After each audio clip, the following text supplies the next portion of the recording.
Faut que je mette mon bonnet. Voilà, c'est mieux comme ça. Hello les amis, j'espère que vous allez bien. Je suis trop contente de faire cette vidéo avec vous car on va faire une recette de Noël à moins de 10 € par personne. Car oui, c'est possible. Entrée, plat, dessert. En plus, je viens juste de faire les calculs et on est à peu près à 7 € par personne maximum. On va se préparer quelque chose de bien gourmand, de simple et d'efficace. Pour l'entrée, j'ai prévu des petits millefeuilles avec de la truite fumée. La truite fumée coûte moins cher que le saumon fumé. Avec une petite sauce citron, échalote, persil, fromage blanc histoire de rehausser un petit peu le goût.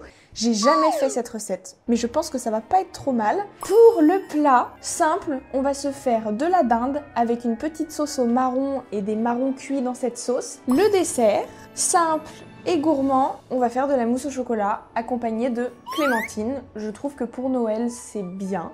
C'est même très très bien, tout le monde aime la mousse au chocolat. Moi je vais la mettre dans des petites verrines parce que voilà, j'ai envie de faire les choses simples. Mais vous pouvez le faire dans une belle assiette avec une boule de glace, vous pouvez faire un coulis de chocolat, vous pouvez faire un caramel, vraiment comme vous voulez. En tout cas on va se faire une petite mousse au chocolat toute simple, je vais vous montrer ma recette. Et puis on va commencer tout de suite, c'est parti.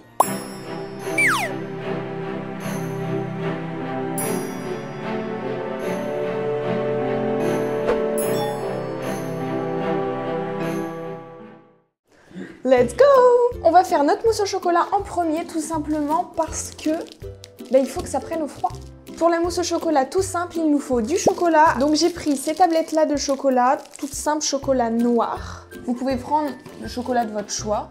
Des œufs bien évidemment. J'aime pas trop rajouter du sucre dans ma mousse au chocolat tout simplement parce que je trouve que c'est trop sucré. Le chocolat déjà apporte une bonne dose de sucre. Mais voilà, après vous faites comme vous voulez.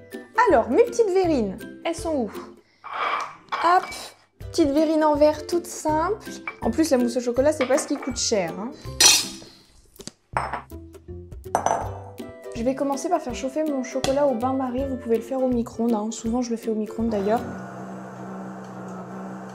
Vamos. Une casserole avec un fond d'eau. Un saladier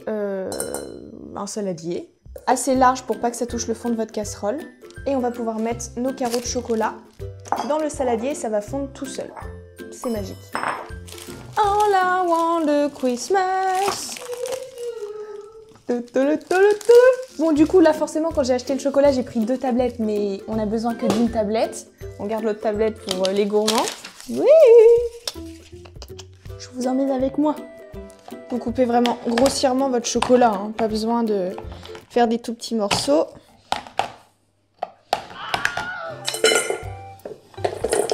On essaye de nettoyer au fur et à mesure, sinon ça va être un champ de bataille. Moi je vous le dis.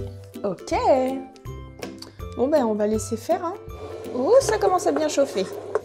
Vous allez voir là, quand ça commence à bouillir, ça va aller vite, ça va aller même très vite. Ouh, c'est chaud. Doucement, doucement. Qui n'aime pas le chocolat honnêtement? On va laisser cuire et en attendant on va séparer nos blancs des jaunes. Alors pour 100 g de chocolat, il nous faut 3 œufs.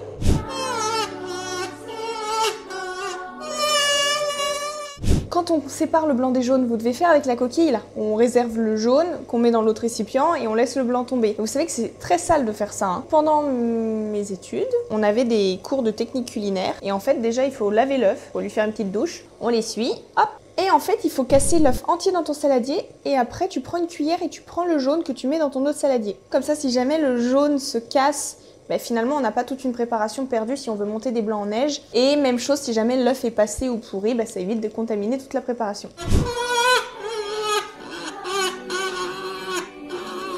Mon chocolat, ils font. Ok, let's go. Avec une cuillère, je prends mon jaune avec le moins de blanc possible. Hop. J'ai plein de coquilles, c'est quoi cette histoire? Et de 3, et de 4, et de 5, et de 6. Là, mon œuf entier, mon jaune, et le 3e. Mon chocolat, il est prêt. Hop, donc pour monter mes blancs en neige, petit batteur électrique, vous pouvez le faire aussi à la main. Ah, une pincée de sel dans mes blancs, puis même ça va donner du goût. Mettez toujours un petit peu de sel, même dans vos préparations sucrées. Le sel, c'est un exhausteur de goût qui permet de relever. A few moments later. Ok, donc là, on commence à avoir une très belle texture. Enfin, on a une très belle texture. Oh. Nickel. Ensuite, je mélange mes jaunes. Alors c'est à ce moment-là qu'il faut ajouter un peu de sucre si vous voulez en mettre. Alors soit vous mettez juste un petit sachet de sucre vanillé ou de l'arôme vanille et pas forcément de sucre. Mais c'est vrai qu'on peut en mettre un tout petit peu. Où est mon sucre? Il est où mon sucre? Voilà. On fouette bien. J'ajoute mon chocolat fondu à mon mélange jaune d'œuf sucre. Ou alors juste jaune d'œuf arôme vanille ou jaune d'œuf tout seul. Bien faire attention que votre chocolat ne soit pas trop chaud pour pas que ça cuise les jaunes tout simplement. J'ajoute mon chocolat, je mélange. Donc là on a une belle texture, un chocolat bien fluide. Et on va incorporer nos blancs délicatement. Vous prenez une belle part de blanc là, ouais. Et on mélange délicatement. On enrobe, je vous montre. On évite de casser les blancs quoi. La recette est déjà presque terminée, hein. C'est rapide. On incorpore le reste de nos blancs. Oups. Donc on mélange jusqu'à ce qu'il n'y ait plus de petits morceaux de blanc. On ait une mousse bien lisse. Donc là, elle est encore un peu liquide, tout ça, mais ça c'est normal justement, c'est pour ça on va la faire prendre au frais. Notre petite verrine, on s'y prend de haut pour éviter d'en mettre sur les rebords et pour que ce soit joli. Oh bah voilà, je viens de mettre pas mal du tout. Donc là, on est bien sur 100 g de chocolat et 3 œufs. Hein. Donc je fais une troisième verrine. Ouais, donc pour les quantités, ça fait 3 bonnes mousses au chocolat. Hein. C'est pas mal. Hein. N'oubliez jamais que pendant les périodes de Noël, oui, on fait beaucoup d'écarts. On mange sucré, on mange gras, on mange de façon excessive parce qu'on profite et c'est aussi un moment convivial à partager. N'oubliez jamais que ce n'est pas une semaine de déséquilibre qui changera grand-chose sur un an d'équilibre. Pensez-y. Je vais terminer une petite touche finale. Je reprends ma petite tablette de chocolat de tout à l'heure, un couteau, et juste pour la déco, en fait, je vais venir râper un peu de chocolat au-dessus de mes mousses pour que ce soit joli. Voilà! Regardez-moi cette petite beauté. Oh, you touch my tralala. C'est tout mignon, tout simple. On met au frais au moins 2 heures et c'est prêt. Et on pourra déguster. Ok les amis, maintenant on passe à l'entrée. Donc nos petits millefeuilles, truites et petits fromages blancs, citron, échalotes. Faire comme une sorte de petite crème. Vous allez voir, c'est hyper simple. Il nous faut du fromage blanc classique nature, de la truite fumée, du persil ou de la ciboulette, du citron, une échalote et une pâte feuilletée. On va commencer par s'occuper de la pâte feuilletée. Vous allez voir, c'est hyper simple. J'étale ma pâte feuilletée sur une plaque de cuisson. Voilà. Et avec un couteau, je vais tailler des petits carrés. Bon, ça va plus ressembler à des rectangles qu'à des carrés. Ensuite, je coupe justement les arrondis. Alors idéalement, vous prenez une pâte, vous ne faites pas comme moi et vous prenez une pâte rectangle ou carré. Hein. Et là, en fait, ce que je vais faire, c'est que je vais couper 3 rectangles à peu près de la même taille. Voilà. On pique avec une fourchette pour éviter que ça ne gonfle de trop. L'idée, c'est que ça reste quand même assez plat. J'enfourne le tout 15 à 20 minutes à 180 degrés et je les sors dès qu'ils commencent à être bien dorés et bien croustillants. Ensuite, on va hacher une échalote. Hop. Donc je la coupe en deux et ensuite j'enlève la peau. C'est beaucoup plus simple de faire comme ça. Et je vais l'émincer finement. C'est ce qui va faire toute la différence. Oh, je pleure! Oh. On réserve. On fait la même chose avec un petit peu de persil. Allez, je pleure. Une fois qu'on a bien haché notre persil, on coupe en deux notre citron. On va s'en servir juste après. On réserve. On prend notre petite truite. Et dans ma truite, je vais tout simplement couper de fines tranches, comme des petites lamelles en fait. Ça, j'ai vraiment hâte de goûter, je pense que ça va être super bon. Avec la petite sauce, ça va être superbe. On a nos fines petites lamelles de truite, comme ceci. Je prends un récipient, mon fromage blanc. Vous pouvez le faire aussi avec de la crème fraîche, mais c'est juste que le fromage blanc est beaucoup plus léger que la crème fraîche et beaucoup plus intéressant nutritionnellement parlant. Pour le nombre de petits rectangles que j'ai, je vais mettre à peu près... Alors moi c'est de l'impro toujours, hein. On improvise. Donc 2, 3, 4, allez 5. Parfait, 5 cuillères à soupe de fromage blanc. Mon citron, un demi-jus de citron suffit. On mélange et évidemment on ajoute l'échalote, le persil. Alors je vais pas tout mettre, je vais en garder un peu. Sel, poivre, on n'oublie pas. Je mélange. Je goûte. Oh, ça va être incroyable. Mes petits rectangles de pâte feuilletée sont presque cuits. Et là, aussitôt avant que ça durcisse, je les écrase à la cuillère. Comme ceci. Histoire que ce soit assez fin. Ouais, ça va être sympa. Donc ça, on le fait bien aussitôt après que la plaque soit sortie du four. Sinon, elles vont trop se casser et ça va pas être top. Et bien voilà, maintenant on n'a plus qu'à passer au dressage. Donc j'ai ma petite truite fumée, ma sauce et mes petits rectangles de pâte feuilletée. Dans l'assiette, je vais mettre un tout petit peu de sauce pour que mon rectangle de pâte feuilletée puisse coller. Voilà. Ensuite, je rajoute ma petite sauce. N'hésite pas à être généreux. Mes lamelles de truite. Je rajoute un rectangle de pâte, un petit peu d'eau de crème. N'en mettez pas trop sur le dessus, mettez-en plutôt sur la couche inférieure pour pas que ça se casse la figure. Des petites lamelles de truite. Et là, on y va, c'était la dernière couche. On veut quelque chose de joli. Un petit peu de persil. Et voilà, je suis plutôt contente de moi. C'est plutôt joli. Ça fait comme un petit millefeuille, mais en version salée, avec la crème, la truite fumée. Si vous voulez faire une troisième couche, vous pouvez, mais je garantis pas que ça tienne. Après, on peut même décorer avec à la poche à douille, de faire des petites crottes de crème autour, mais moi, je vais rester sur la simplicité. Je trouve que comme ça, c'est pas trop mal. Regardez-moi comment c'est trop mignon, j'adore. Alors ça, je vous conseille de le faire quand même au dernier moment, hein. D'éviter de le faire trop à l'avance pour que ça risque de tomber et puis d'être moins croustillant, tout simplement.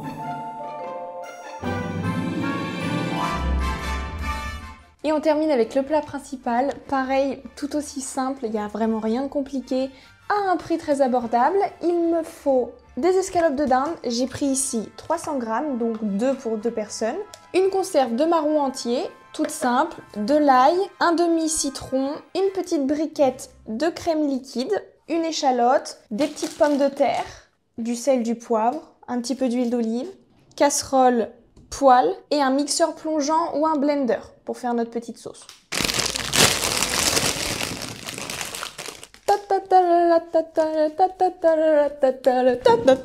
On commence par les pommes de terre parce que c'est le plus loin à cuire.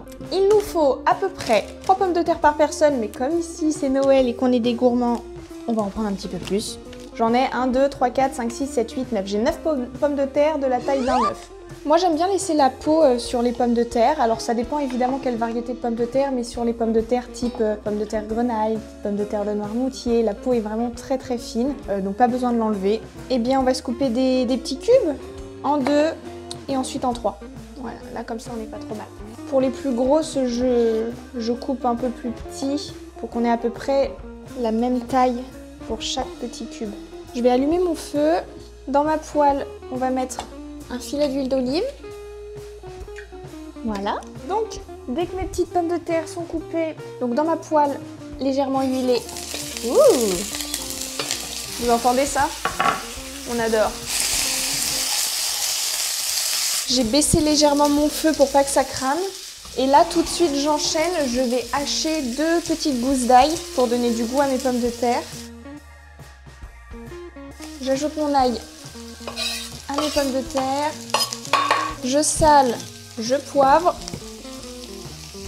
Je couvre quelques minutes en ayant baissé légèrement mon feu.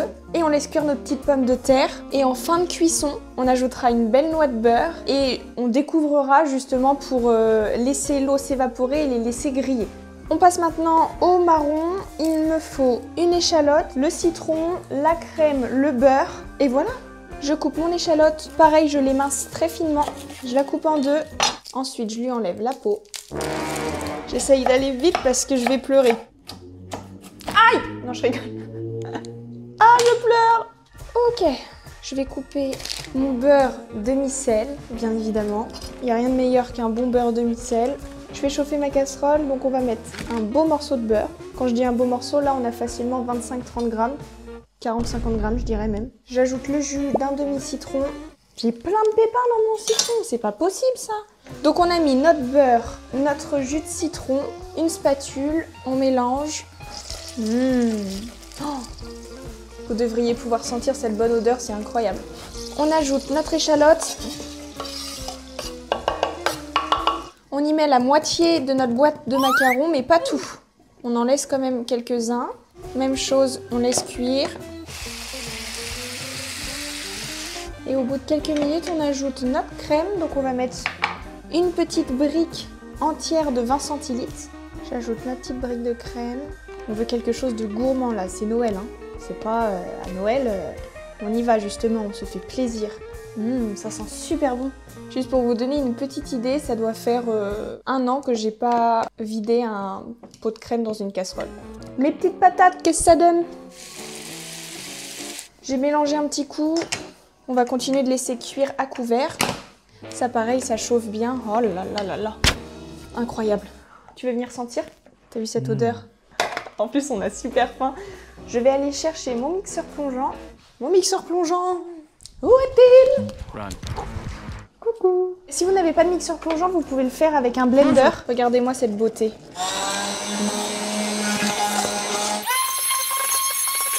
A few moments later. Je pense que là, on n'est pas trop mal. Oh, c'est chaud! Oh. Ok. Donc là, j'éteins quasiment mon feu. On a une sauce qui est incroyable, je vais vous montrer. Donc là, on a une belle petite sauce. Alors moi, elle n'est pas ultra lisse, mais vous pouvez mixer plus longtemps pour quelque chose de plus lisse. Voilà. Ce que je vais faire, c'est que je vais rajouter un tout petit peu d'eau. Vraiment un tout petit peu, pour qu'elle soit quand même à un minimum liquide. On veut une sauce. Et là, je vais ajouter mon bouillon. Je ne le mets pas entier, je vais mettre que la moitié, parce que j'ai peur sinon que ça prenne le dessus au niveau du goût. Le reste de ma conserve de marrons, on mélange, on laisse le bouillon se désagréger dans la sauce, les marrons cuire, et puis c'est prêt, c'est déjà prêt. Oh là là, allez, je goûte. Incroyable. Les échalotes, c'est ce qui fait tout. Vas-y, goûte. Oh, c'est bon. Donc, notre petite sauce avec les marrons est prête. Les pommes de terre vont être quasiment prêtes. On va faire cuire notre dinde. Et voilà. Là, je vais en faire 3. On met tout ça dans la poêle. Donc, j'ai mis mes petites escalopes de dinde que j'ai coupées en petites aiguillettes, là. Je les laisse cuire. Mes pommes de terre sont cuites. Je vais en goûter une. Parfait. Vous voyez, finalement, c'est pas si compliqué que ça de faire un repas de Noël. Hein. Et en plus, ça pas très cher. Hop, j'en mets une dans mon assiette. Ouais, comme ça peut être pas mal.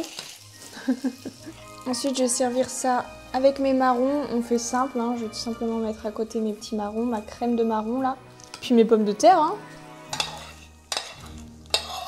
Voilà. Et bien voilà.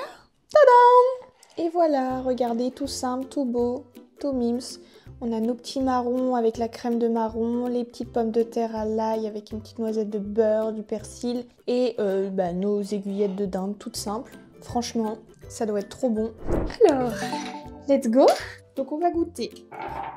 Ça se tient, hein? Ça se tient super bien même. Je suis sûre qu'on peut même le prendre à la main. Ouais. Attends-moi. Ça se tient super bien. Ah ouais. Très très bon, vraiment. Il y a le côté croustillant de la pâte feuilletée qui apporte un peu de légèreté. C'est pas comme des toasts de pain, tu vois. Non, c'est pas mal. En petite entrée, c'est tout simple. Hein. On passe au plat. La dinde, ouais, qui est cuite à la perfection avec un petit marron, de la sauce. Et vous savez, le marron, c'est un petit peu pâteux quand même en bouche. Ben là, avec la crème, le jus de citron, le petit bouillon, tout ça, ça apporte vraiment de l'onctuosité. C'est vraiment super bon. Même avec la dinde, ça s'accompagne super bien. Et puis les pommes de terre, efficaces. On va goûter la mousse au chocolat. Regardez comment elle se tient super bien. Elle est restée du coup 1h30, 2 heures au frais. Elle a l'air d'être assez légère, aérienne. Oh, je suis trop contente. Elle est trop bonne. À Noël, ça, c'est le bienvenu. Je suis fière de moi. Dites-moi ce que vous en avez pensé, si vous avez aimé. On est vraiment resté sur des produits de base que tout le monde connaît, le chocolat, la dinde, les pommes de terre, les marrons, la truite, vraiment les aliments de base pour Noël, mais à petit budget et cuisinés de manière simple, parce qu'on aime la simplicité et l'efficacité. Si vous avez aimé la vidéo, évidemment, vous pouvez commenter, vous abonner, me laisser un petit like, et puis évidemment, on se retrouve pour une nouvelle vidéo recette la semaine prochaine. Bisous!